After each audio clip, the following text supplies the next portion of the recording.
Sarsiadang tilapia. So, ayan guys, ang ating ulam ngayon, no? Wow, sarsyadong tilapia. Ayan, daming egg guys, oh. Ayan, soup pa lang, ulam na. O, di ba?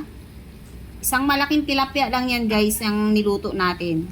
Yan, saktong-sakto lang siya dito sa ating lagayan.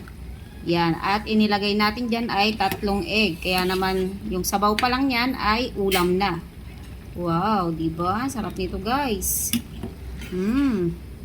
Taman-taman na yung pagkakaluto nito guys, oh. Yan, ang lalaki ng mga egg niya, oh, kasi 3 nga yung nilagay nating itlog dito. O, diba? Kaya yan, sabaw-sabaw pa lang guys niya ay talagang ulam na. Yan, at isang malaking tilapia. Yan, hati na kami dito ng asawa ko, share kami. At yan sa sabaw na yan. Sabaw na ng lahat to guys.